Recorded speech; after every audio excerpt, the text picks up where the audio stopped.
Thank you for joining us tonight. We kick off with security matters.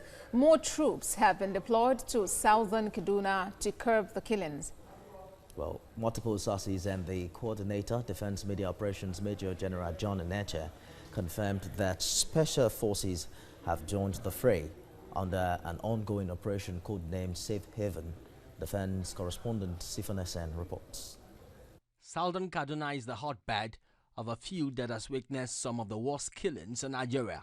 We are tired. We are fed up. Protesters in several parts of the country have taken to the streets decrying the loss of life and property in the crisis. Previous attempts to curtail the spate of killings yielded little results. Lately, renewed violence prompted the scaling up of operations by security forces, and this has resulted in the arrest of some suspects. Now, more boots are on ground in the flashpoints. It's not too long we started. It was after the president gave the directive, and then we saw what was going on there.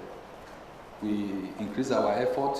Military sources in the state confirmed the strength of the troops is enough to confront any onslaught. Boosted with special operations forces, and we expect that we will begin to get positive results, not without the cooperation of the locals. For the people of southern Kaduna, putting an end to the killings is the only justification for any operation. And that may also require getting the culprits to face the weight of the law.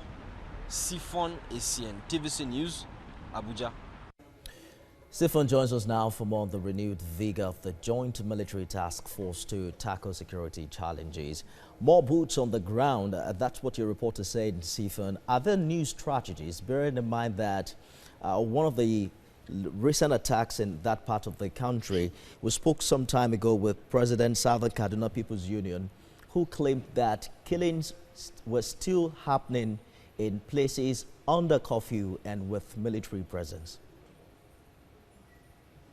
Well, lately, the security forces and indeed the Nigerian military have said that they are deploying new approach or engaging a new approach in tackling the situation in that region, because the challenges are evolving and the strategy must evolve alongside. We hear, according from our sources on ground in that part of the country, that nearly 100 troops have been deployed in addition to the troops that were already on ground, and including special forces. And we gathered from military experts in that area that that should be enough to tackle the situation.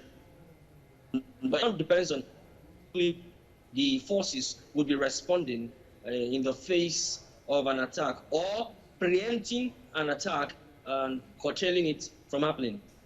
Well, the position of the presidency alongside other intelligence agency some months ago, or a few weeks ago rather, is that happenings there are a function of retaliation, ethnic retaliation and the rest. Some locals totally and absolutely disagree with that position.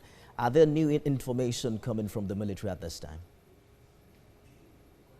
At this moment, the Nigerian military and indeed the security forces, if I understand your question, are keeping their games, up their sleeves, but they would not divulge. It's a part of the, strategy that they would be deploying to quell, as it were, the crisis in that part of the country. Whether it's a reprisal or not, is the security forces are yet to tell us that.